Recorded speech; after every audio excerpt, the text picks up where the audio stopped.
দাদু, ও দাদু, ও বাবা আমাকে মারছে, আমি কিছু করিনি দাদু। এই কি হয়েছে রে ফুটা, তুই ফাটাকে এমনি এমনি মারতিস কেন? কত সতীচুদা নাতি না যে আমি এমনি এমনি মারতে যাবো। চালাই একটা সুরে বাচ্চার জন্য আমার জীবনে সব সুখ শান্তি কাঁধার গায়ে ঢুকে গেল, আর আমি নাকি এমনি এমনি মারছি।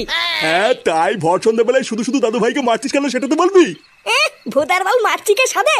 এই চুদির ভাইয়ের এত বড় সাহস, ও সবার মাঝখানে বড়দের মুখে মুখে কথা বলছে। ভাইয়া নিজে ঠাকুমাকে বৌদি বলে ডাকে, আর আমি কিছু বলতে গেলেই দোষ। জানো দাদু, বাবা না ওই পাশে পাড়ে ঠাকুমাকে বৌদি বলে ডাকছিল, আবার এটাও বলছিল ওই বৌদির নাকি ভাত কাপড়ের দায়িত্ব নেবে। এই ফাটা এসব কি বলছে রে? ঠাকুমা বৌদি ভাত কাপড় এগুলো কি? কই কিছু না তো, বাচ্চা কাচ্চা মানুষ কি নাকি বলছে।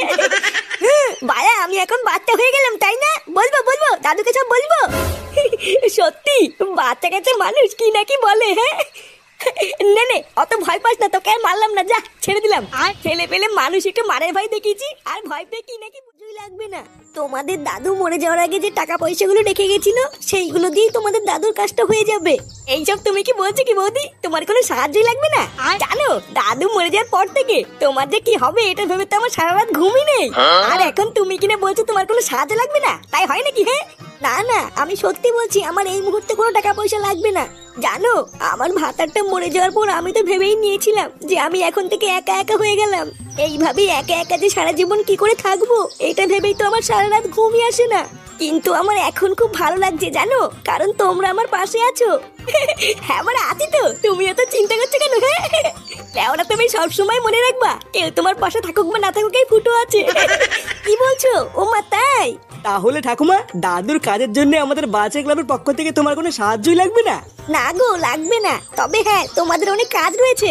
কয়েকদিন পরে কিন্তু তোমাদের দাদুর কাজ, তখন কিন্তু তোমাদের থাকতে হবে, না হলে কিন্তু আমি একা একা সব পেরে উঠবো না। আরে হ্যাঁ হ্যাঁ ঠাকুমা আমরা তো আছি, তোমার কোনো চিন্তা করা লাগবে না, দেখবা আমরা একাই সব করে দেবো। আচ্ছা গো আচ্ছা ঠিক আছে। তাহলে ঠাকুমা আমরা এখন আসি, হ্যাঁ আবার দেখবে কাজের দিন ঠিক সময় চলে আসবো। আচ্ছা গো ঠিক আছে যাও। ইয়ে মানে বলছিলাম কি মোদি, চলে যাওয়ার আগে কানে কানে একটা কথা ছিল। কি কথা বলো?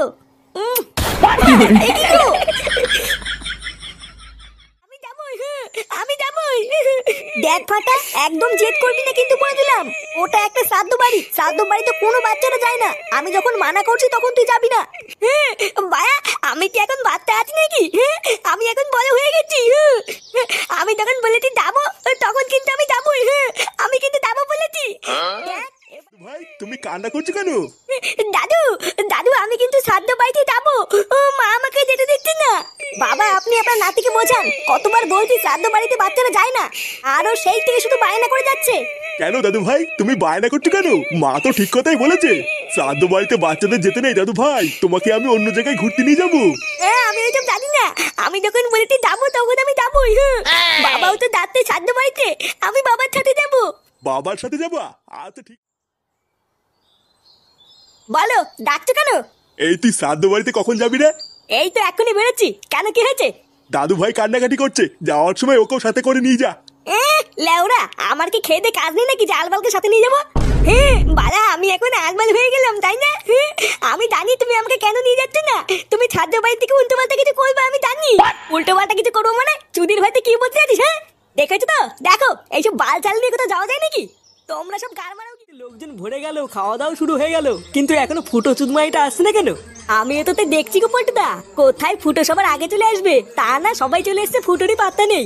আরে তোরাও তো চাপ নিতিস কেন, ফুটোর যা ছুকছুকানি স্বভাব ও ঠিক আসবে। হ্যাঁ আসবে সেটা আমিও জানি, কিন্তু কখন আর কি রে বড়া তোরা সবাই এখানে দাঁড়িয়ে আছিস কেন? ভিতরে কি কেউ কাজ করছিস না নাকি? ওরা আমাদের কাজ করতে করতে গাড় ফেটে গেল, আর তুই শেষ পাতে এসে কাজের খোঁজ নিচ্ছিস? আগে বল এতক্ষণ তুই ছিলিস কোথায়? এত দেরি হলো কেন তোর? আর বলিস না তো, ফাটার জন্য ভূতার বাল দেরি হয়ে গেল। নে বাড়ার বাল কথা বলে সময় নষ্ট করে লাভ নেই, চল চল ভিতরে চল, ভিতরে গিয়ে দেখি কি হচ্ছে। সবাই ঠিকঠাক খাচ্ছে কিনা তোরা গিয়ে দেখে আগে যা, আমি একটুখানি রান্নার ওখান থেকে ঘুরে আসছি। আচ্ছা ঠিক আছে যা, রান্নার লোকেদের কোনো কিছু দরকার আছে কিনা একবার ভালো করে শুনে নিবি। এ ল্যাংচা তুই আমার সাথে চল, আমরা একটুখানি খাবারের প্যান্ডেলের দিকটা দেখে গিয়ে। আর আমি কি করব? আমার কাজটা বলে যা। তুই ভূতার বাল এখানেই দাঁড়িয়ে থাক, যদি কোনো কুকুর টুকুর ঢোকে তাহলে তাড়িয়ে দিবি।